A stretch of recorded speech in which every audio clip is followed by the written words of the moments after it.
Iowa Democrat flipping a state Senate seat, breaking the GOP supermajority. Well, would you look at that? I guess this is just kind of a sign, perhaps, of things to come. I mean, broadly speaking, it makes a lot of sense, right? The one big beautiful bill has a potentially devastating effect, specifically on about I think a million Iowans who rely on Medicaid in order to be able to have their health insurance, and the one big beautiful bill is cutting that. Iowa is, I'm not sure how rural of a state it is, but I assume it's pretty rural. And there's been a bunch of rural hospitals that have been closing all across the country. Boy meets Minnie, Alex. I bet you guys can fucking attest to that shit. But like we know what's going on, dude, with all the bullshit, in particular with the one big beautiful bill. It's not looking great, dude. I believe this was a district that Trump won by about 20 points. Huge margin. I think it swung by like 30 points in favor of the Democrat. Like Iowa State Senate District 1 election results. Let's get the election results. There we go. Like, not a lot of people, obviously, right? About 7,000 people. About like 800 people margin, dude. That's a significant margin, man. Like, I think she won by like 11 points, Caitlin Dre over here. And like, we could quibble about like, oh man, she's like a whatever liberal, blah blah blah. I don't give a shit about that. This isn't like a part of Iowa that Trump won significantly, and she won by about 11 points. That's a similar margin to what Zoran Mamdani won in fucking New York, dude. I only say that because the number's about the same. Like, I don't know if she, in terms of her policies, is like Zoran Mamdani. That doesn't really matter. I just use that as a fucking example, right? Listen, I'm a big fan of the big man with the big plan, aka Sauron. But what do we got here? She did like a little interview here, and it breaks the supermajority within the state senate of the Republicans, which is huge, right? Like, now they can't just pass anything they want all willy nilly. They have to actually try to maybe negotiate with the Democrats. It depends on the bill, but they still have a majority, right? This morning, a Democratic victory in Iowa is giving that party a glimpse of hope, maybe a rare glimpse of hope, as the country moves toward the midterms. Democrat Caitlin Dre won the Iowa Senate 55%, dude, to 44. About 45. 10-point margin, dude. That's big, bro. That's a big margin, man. Sign of things to come, dude. Like, people are sick and tired of the bullshit that the Republican Party is pushing. Like, that's why. Like, people are sort of like, all right, dude, like, listen, fuck all the bullshit. Like, we've had enough of all this complete, utter nonsense from the Republican Party. And we all know, like, in terms of all the different votes that are going on, the Republican Party is quite sort of, I'm not trying to think like the best term here is, like, hemorrhaging votes. I want to say, like, they're not performing well, like, is mostly the point that I'm trying to get at here. one special election, breaking the Republican supermajority in Iowa. Dre won the seat by 10 points, and it's notable because Donald Trump won the same district by 11 points in November. With this now, thing I mentioned earlier, 21-point swing, man. 21 points! That's a lot, man. And that was, again, solid Trump R right there. Like, it's fucking crazy. It's fine. It's really, really funny how, like, who remembers what's the name of that pollster from fucking Iowa? God, I'm really, really bad with names. Pollster from Iowa who was saying that Harris was going to win Iowa by about 3 points, and everyone was just like, huh? And she was a well-regarded fucking pollster, that her numbers were consistently very, very, very good. I'm not sure what her fucking polling methods was, but I guess like the internals were actually worse than thought within the Democratic sort of camp. Then it turned out to not be true. J.N. Seltzer, thank you. I think like it was so bad, like I think she resigned or doesn't do polling anymore, which I guess is sad in that particular respect. And I think like Donald Trump also sued her, which is fucking crazy. It was just like, Why would you sue her for her polling methodology? It doesn't make any fucking sense. What, you're just mad about the fucking numbers that you don't like it? It's like, okay, bro, nice fucking spite play, you fucking loser. But 21 fucking point swing for the fucking Democrats. Fucking crazy, bro. Senator-elect Caitlin Dray. Senator-elect, congratulations. Thank you for being with us. How'd you do it? Thank you for having me. Well, we spent a lot of time talking to voters. We ran a really aggressive ground game. We knocked on over 17,000 doors. We made almost 30,000 phone calls, and we took a message that resonates with Senate District 1 that everyone... 30,000 phone calls, dude. That's crazy, bro. That's quite a fucking ground game, I have to say. I don't know, fucking DNC getting its head out of its ass and organizing or something? Who knows? In this district should have an opportunity to have a good life that they can afford. And that's everything from housing to healthcare to childcare. And those issues resonate with voters. I want to come back to affordability in just a second there. But what is it you think, Democrats had a rough go of it in 2024, and there's been some gloom and doom there. What is it that you think that Democrats had been doing wrong?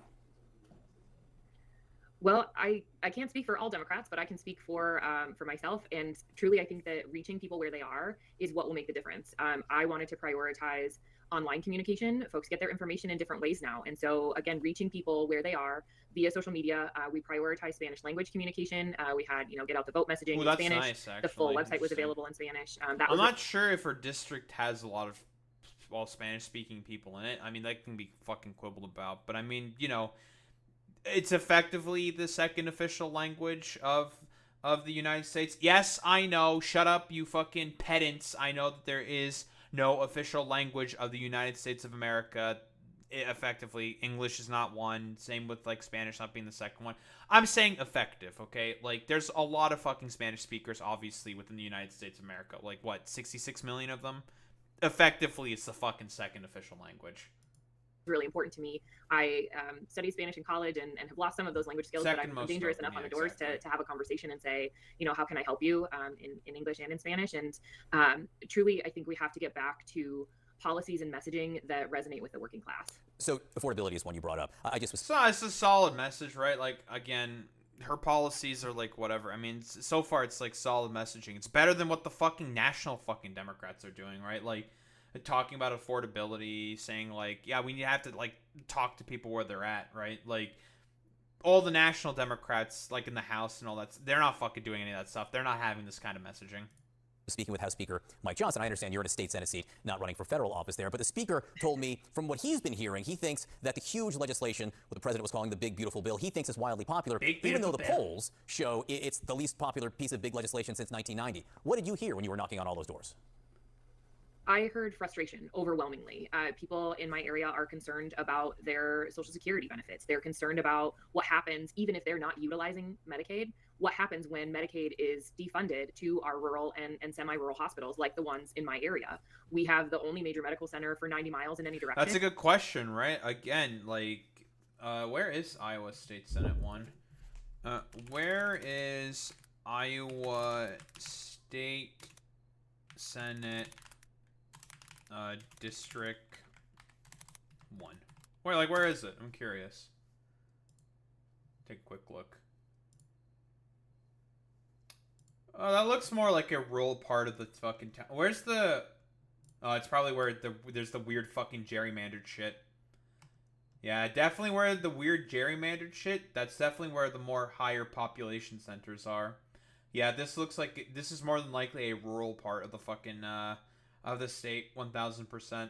And these are population centers. Yeah. And... yeah, makes sense. Probably has a bunch more rural hospitals in there. Gets heavily affected by the one big beautiful bill, the most beautiful bill possible, folks.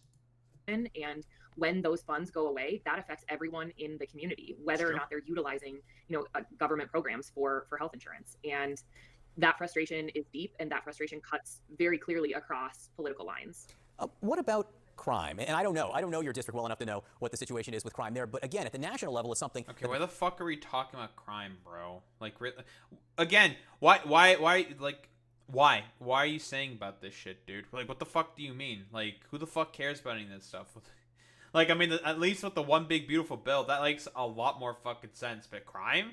Like, we all know that it's completely farcical. It's nonsensical. But then again, this is some dumbass from fucking CNN that's asking this fucking question, right? Like, we know from internal memos within CNN that the more right-leaning dude that took over CNN has said, like, let's do more positive spin and not have as much liberal bias on CNN. Yeah, CNN, very well known for its liberal fucking bias. Totally, bro. The president is now very focused on. Republicans want to shift the focus, maybe even from tariffs, inflation, the economy, to crime. So how do you think Democrats should handle that? Wonder why. I think that's a distraction, and we have to continue having the conversation about the policies that affect people's everyday lives. Yes, we can certainly be diligent with our law enforcement officers and making sure that we're keeping our community safe. But if we're talking about crime and violence, we have to look at what is happening with gun violence in our country. We saw just this week, Minneapolis, another devastating event. Okay, I thought she was gonna talk about economics, but she brought up gun violence. Okay, never mind. Cringe liberal. Cringe! It's like, okay, you've been talking about affordability. Go back to affordability. It's the easiest fucking slam dunk. Easy slam dunk. Gun violence. Okay, whatever. Yeah, we get lib. Out of school. And so talking about crime in the way that Republicans are doing that at the national level right now dismisses what is actually happening.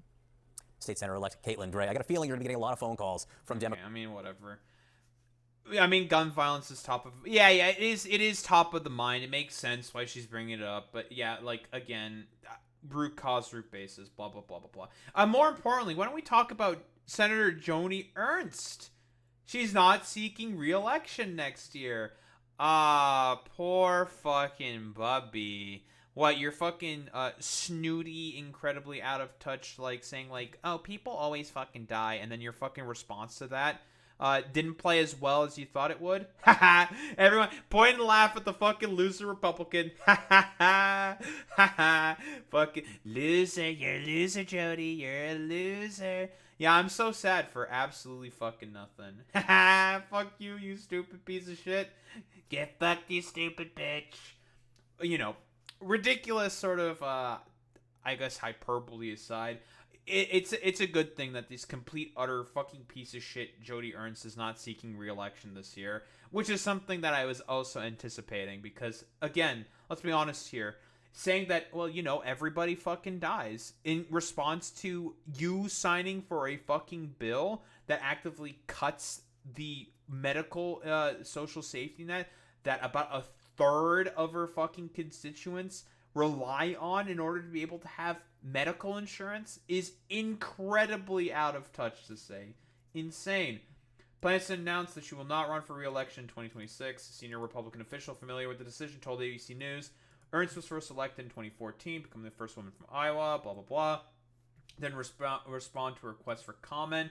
Her decision to not seek a third term was first reported by CBS. Ernst's decision could face a fierce Senate race, which is very interesting. There could be a lot of fucking people that can go into there, and considering the fact that with a lot of the actions the Republican Party has been doing is incredibly unpopular, this is a potential fucking pickup here for the Democrats, who I think, like, Barack Obama, I think, did he won Iowa twice? I know he won Iowa in 2008 and it's been Republican ever since, basically, right? I don't know if he won Iowa a fucking second time. That's a completely other different question. I think he won it fucking twice, and they haven't won it since, right? Again, this is a potential flip, potential easy flip. Republican Ashley Hinson of Iowa is planning to announce a run for the soon-to-be open Senate seat. Ernst has served as Iowa's junior senator since 2015. In her time in the Senate, that she served in leadership positions, including as the chair of the Senate Republican Policy Committee and vice conference chair. Ernst was a focus of major attention during the protracted discussion over Defense Secretary Pete Hegseth's confirmation. Yep, Obama won it twice. Thank you, Boy Smitty. She ultimately cast a vote for him despite her record as a military sexual assault prevention advocate. Yeah, and Pete Hegseth is a drunkard who, well, basically has sexual assault with women. The hubris and hypocrisy of Republicans, as always. Hegseth denied the sexual assault allegations, never charged. She also chairs the Senate Doge Caucus. Oh boy, she's also a Dozier. Very, very cool. garnered attention during a town hall in late May, where an attempt to defend cuts to Medicaid to a crowd of agitated constituents. She responds, "Well, we were all going to die." We all know the famous moment, yada, yada, yada. National Democrats recently celebrated a special election win in Iowa, as we all know, with Caitlin Dre, which, again, sign of things to come. So it's not ridiculous or hyperbolic for Democrats to think like, oh, we may have a chance to pick up this Senate seat here in Iowa. There may be a change here. But Democrats haven't won a U.S. Senate race in the state since 2008. Interesting. Trump won Iowa overwhelmingly in 2024, finishing 14 points ahead of then Vice President Kamala Harris.